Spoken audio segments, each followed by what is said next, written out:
রহমতুল্লাহ। সুপ্রিয় শিক্ষার্থী বন্ধুরা, আলফা এডুকেশন চ্যানেলে তোমাদের স্বাগত জানাচ্ছি। কেমন আছো তোমরা? নিশ্চয়ই আলহামদুলিল্লাহ, আমিও ভালো আছি। আজ আমি তোমাদের তৃতীয় শ্রেণীর গণিত বিষয়ে তোমাদের মূল বইয়ের 12 পৃষ্ঠার নিচের দিকে দেখো 4 নম্বর এই অঙ্কগুলো সমাধান করে দেওয়ার চেষ্টা করবো ইনশাআল্লাহ। এই পূর্বের ভিডিওতে আমি 12 পৃষ্ঠার উপরের দিকে যে সংখ্যাগুলো ছোট থেকে বড় ক্রমে সাজায় এই বিষয়ে যে কিভাবে করবো আমরা সেই বিষয় নিয়ে আলোচনা করেছিলাম উপর দিকে। আজকে আমরা এখানে যে 4 নম্বরটা আছে, 4 নম্বরটা নিয়ে আমরা আজকে দেখি 4 নম্বরটা কিভাবে আমরা সমাধান করতে পারি। এখানে লেখা আছে নিচের সংখ্যাগুলো তুলনা করি এবং বড় থেকে ছোট ও ছোট থেকে বড় ক্রমে সাজাই। আমরা প্রথমে এখানে সুন্দর করে ছক করে দেওয়া আছে, আমরা এই ঘরগুলোতে লিখবো প্রথমে বড় থেকে ছোট, তারপরে ছোট থেকে বড়। আমরা যদি একটা বের করতে পারি তাহলে কিন্তু পরেরটা আমরা খুব সহজে বের করতে পারবো। অর্থাৎ একটা হয়ে গেলে তারপরে আমরা পরেরটা উল্টো দিকে অর্থাৎ বিপরীত দিকে লিখে এটা হয়ে যাবে। তো আমরা বোর্ডে চলে যাই। বোর্ডে যদি তোমরা যেভাবে করবে এই 4 নম্বরটা, প্রথমে তোমরা 4 নম্বর দিয়ে এইভাবে শুরু করবে। এখানে তো 4 নম্বর দিয়ে তোমরা এইভাবে লিখবে ছক করে, খাতায় ছক করে নিবে তোমরা।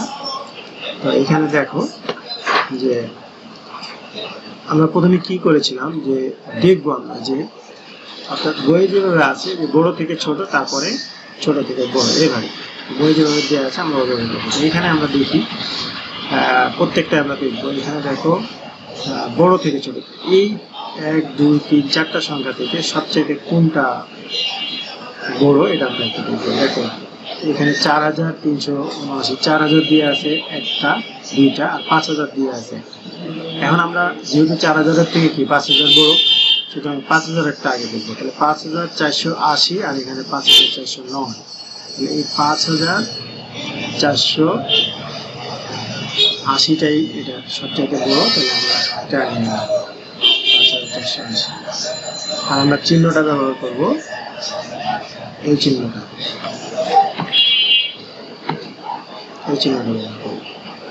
এরপরে 5409 এই চিহ্নটা ব্যবহার করব। এরপরে এই দুইটা থেকে দেখুন 4399 আর এখানে 4379। তাহলে এখানে 43 অর্থাৎ 4000 মানে 1000 প্রযুক্ত, আর এখানে একক দশক শতক, শতক আর হাজার ঘর একই আছে। আর এখানে আছে কি একক দশকের ঘর একটা, এখানে 7 আছে আর 9 আছে, এখানে 9 আছে। তাহলে বড় অবশ্যই এইটা। তাহলে এইটা আমরা তোমরা একটা একটা করে সংখ্যা নিলেও বুঝতে পারবে, অথবা তোমরা পুরাটা যেভাবে আমরা একক দশক শতক হাজার অযুত লক্ষ আমরা পড়েছি সেভাবে যদি আমরা করি তারপরেও আমরা এটা বুঝতে পারবো। তো আমরা এখানে দেখতে পাচ্ছি এটা বড়। এরপরে এখানে আছে 4379, অর্থাৎ সবচেয়ে বড় এটা, তারপরে এটা, তারপরে এটা, তারপরে এটা আমরা সাজিয়ে। অর্থাৎ এখানে বড় থেকে ছোট, বড় থেকে ছোট যখন সাজানো হয়ে গেল তাহলে আমরা ঠিক বিপরীত দিক থেকে সাজাবো। অর্থাৎ ছোট থেকে বড়, ছোট থেকে বড় কিভাবে দিব চিহ্ন, এইভাবে চিহ্ন। এরপরে এটা হবে, অর্থাৎ আমরা যে প্রথমে বড় থেকে ছোট নির্ণয় করলাম, ঠিক সেটাকে যদি আমরা বিপরীত দিক থেকে সাজাই তাহলে এটা হয়ে যাবে। বিপরীত দিক থেকে যদি সাজাই তাহলে হয়ে যাবে। তাহলে এটা হলো ছোট থেকে বড় থেকে ছোট, আর এটা থেকে হলো ছোট থেকে বড়। এরপরেরটা দেখো, এরপরেরটা কি আছে এখানে একক দশক শতক হাজার অযুত, একক দশক শতক হাজার অযুত, একক দশক শতক হাজার অযুত, প্রত্যেকটা অযুত আছে। তাহলে আমরা এখানে দেখছি 47,802, 36,735, 35,699, 24,709। সবচেয়ে বড় এখানে দেখো 47,802, তাহলে 47,802 আমরা আগে দেব। এরপরে এই চিহ্ন, তারপরে এইখানে দেখো 36,735, 36,735।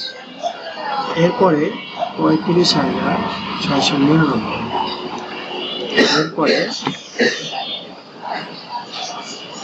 24,790। এখন যেহেতু ছোট থেকে বড় থেকে ছোট আকারে লেখা হয়ে গেছে, আমরা খুব সহজে এখন ছোট থেকে বড় আকারে লিখতে পারবো। তাহলে সব ছোট হলো এটা, চিহ্নটা হবে কোন দিকে, এই দিকে। আবার এখান থেকে এটা চিহ্নটা হবে এইদিকে, এখান থেকে এইদিকে, আবার চিহ্নটা হবে এইদিকে, লাস্ট হবে এটা। অর্থাৎ আমরা বড় থেকে ছোট লেখার পরে ছোট থেকে বড় কিন্তু খুব সহজে লিখতে পারি, অর্থাৎ বিপরীত দিয়ে সাজিয়ে দিলে ওটা হয়ে যাবে। এরপরেরটা দেখো, এরপরেরটাও এখানে সবগুলো অজুত দিয়ে আছে, অর্থাৎ একক দশক শতক অজুত, একক দশক শতক হাজার অজুত, একক দশক শতক হাজার অজুত, একক দশক শতক হাজার অজুত, একক দশক শতক হাজার অজুত। তাহলে এখানে ৭৮,০০০, এখানে ৭৭,০০০, এখানে ৭৫,০০০, আর এখানে ৭৫,০০০। তাহলে সবচেয়ে বড় কোনটা? ৭৮,০০০। ৭৮,০০০ সবচেয়ে বড়। এরপরে ৭৭,০০০, এরপরে কি ৭৭,০০০। এরপরে কোনটা বড়? এখন এই দুটো দেখো, এখানেও ৭৫,০০০ আছে, এখানে ৭৫,০০০ আছে। তাহলে আমাদের এখানে ৬১১ আর এখানে ৬৮৯। তাহলে ৬১১ হচ্ছে এটা, অবশ্যই ৬৮৯ বড়। তাহলে ৬৮৯, তারপরে হলো ৬১১। এরপরে যেহেতু আমাদের এটা হয়ে গেল কি বড় থেকে ছোট, আমরা এখন তাহলে যেহেতু আমরা বড় থেকে ছোট আকারে সাজিয়ে ফেলেছি, এখন ছোট থেকে বড় সাজানো খুব সহজ হয়ে যাবে। তারপরে অর্থাৎ আমরা বিপরীত দিক থেকে সাজালে এটা হয়ে যাবে। এরপরে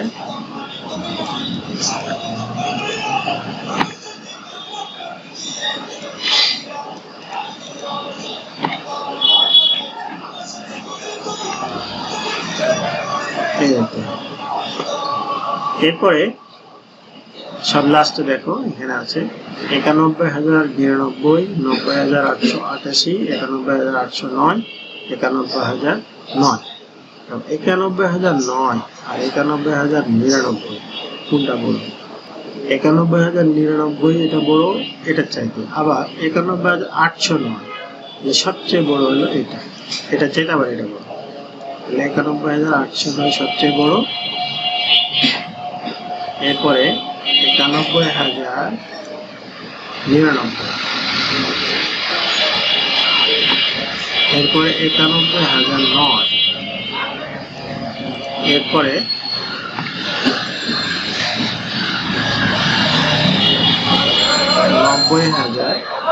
৯০,৮৮৮, ৯০,৮৮৮।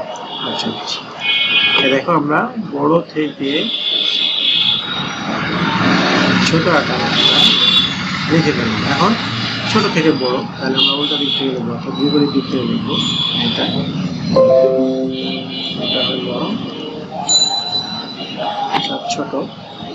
এরপরে অর্থাৎ আমরা একটা যদি করতে পারি যে বড় থেকে ছোট, তাহলে আমরা ছোট থেকে বড় খুব সহজে লিখতে পারবো, অর্থাৎ বিপরীত দিক থেকে লিখলে হয়ে যাবে। আশা করি তোমরা এই অঙ্কগুলো বুঝতে পেরেছো। তোমরা ভিডিওটি দেখবে এবং দেখে পুনরায় করার চেষ্টা করবে। এখানে আমি তোমাদের এই ৪ নাম্বার যে অঙ্কগুলো ছিল সবগুলো করে দেখালাম।